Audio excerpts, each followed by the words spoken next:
Hi, my name is Chelsey and I'm a freshman, I'm Claire, I'm a junior. and we are here to talk about our projects for XFIC, Experimental Nonfiction Journal class thing.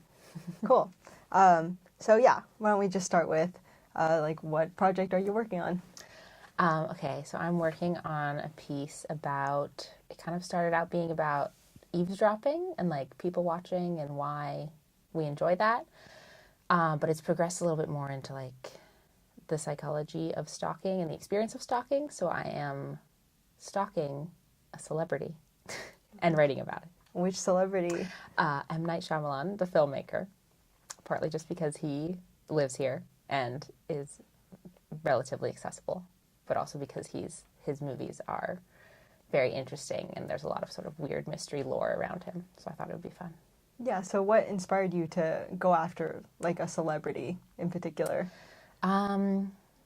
Partly it was that like stalking of celebrities is like a thing, and it's often like becomes very public when if they like actually succeed.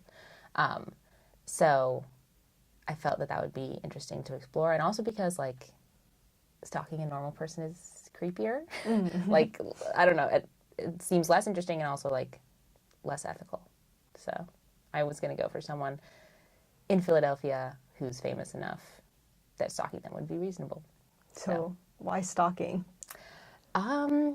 Well, I had the idea because I like happened to sit at a restaurant next to this guy who had a really funny conversation. So I tried to find him on Instagram, and when I did, he turned out to be like a soap opera star in Australia.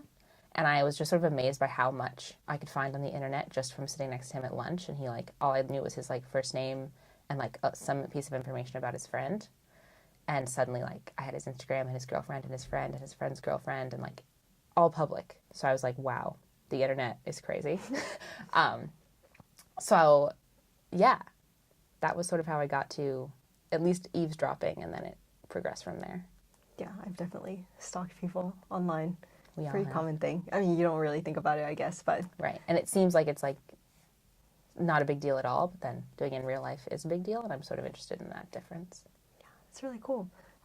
So what steps have you taken in like writing this piece? I've done a lot of internet stalking, just like normal stuff, and like reading a lot about him, his movies. And then I drove out to where he lives. I could not find his actual house because that information is not on the internet. But I found a restaurant where he supposedly goes to a lot and stuff like that. Obviously, I did not run into him, but I just kind of drove around his neighborhood, allegedly. We'll see if I'm right about where it is. And yeah, so far that's what I've done, like actual like excursions. And it was really fun. Do you think that you will eventually meet him? I hope so.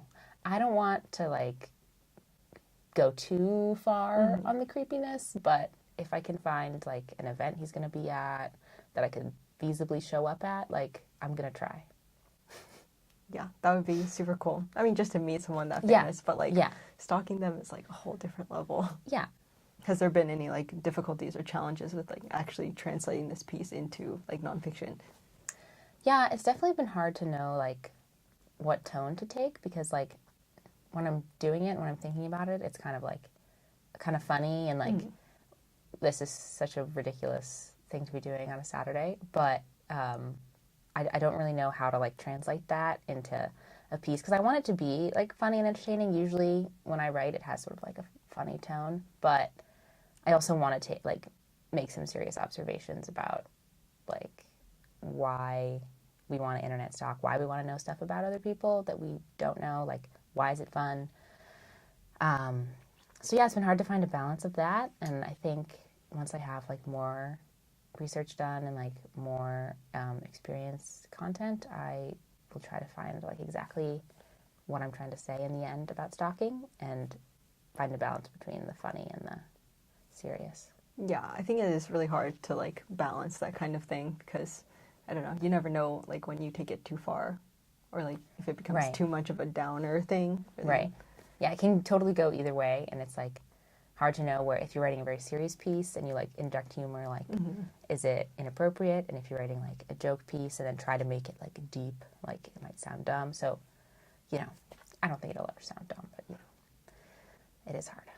Yeah, so what other ideas did you have or maybe pitched to get into the class? I had one other idea that I pitched. It was about like religion among like young people, because I think like there's a shift in like religious observance like generationally.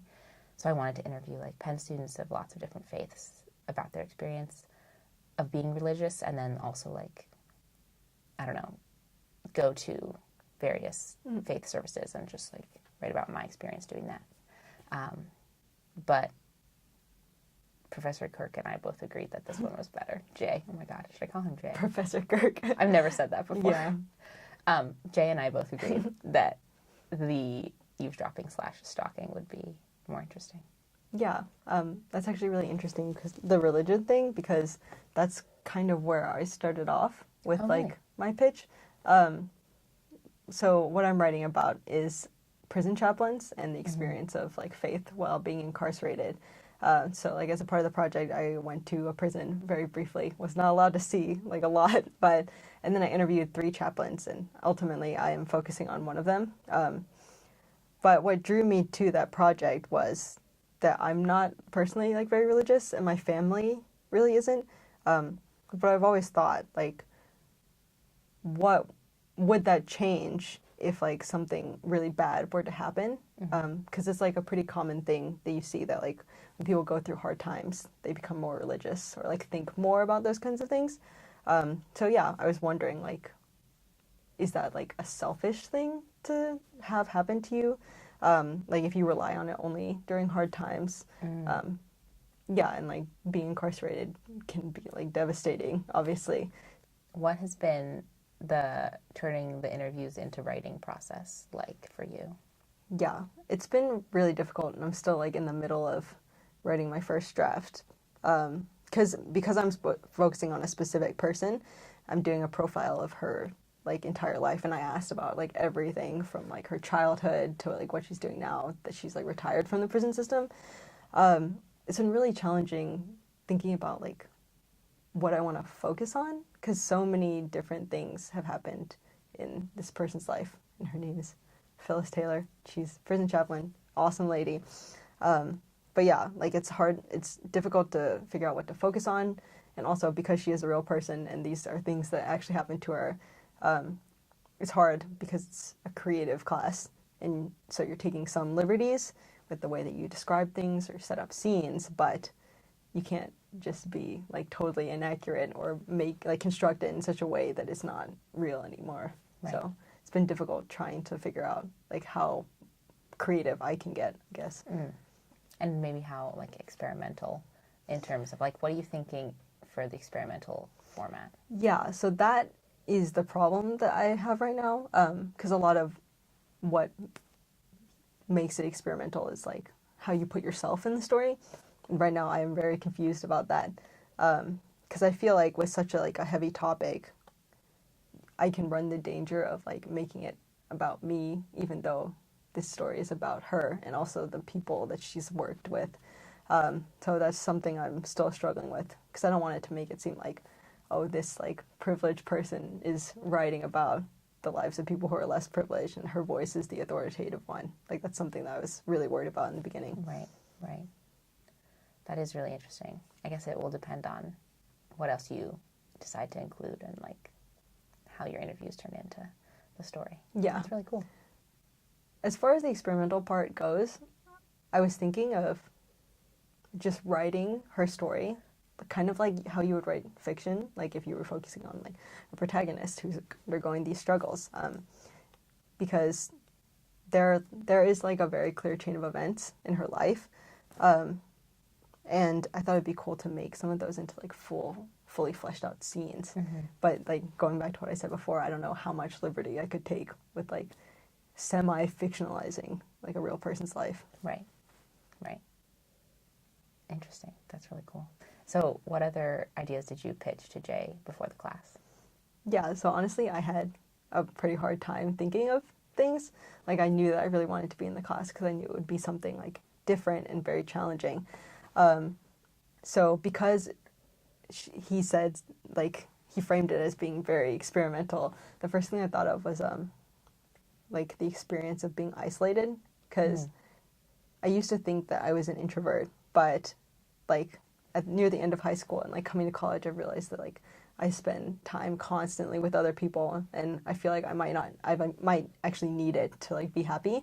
So I was wondering like how isolation could like affect someone, and not just like socially but also physically. So I was thinking about isolation tanks. I don't know, I feel like there's like a different name for them. Like float tanking? Yeah, so Yeah. basically they're like the tanks where you can like go and just be suspended in water, and like everything is completely dark around you. So I was wondering like what the feeling of that would be. And also there are certain rooms, I think there's one in Drexel, they're like completely soundless.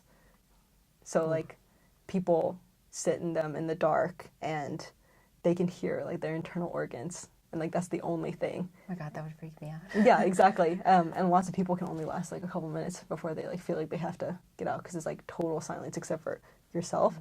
Wow. Yeah, so that was an idea, but I thought that that was a little I wanted something that was more grounded, I guess.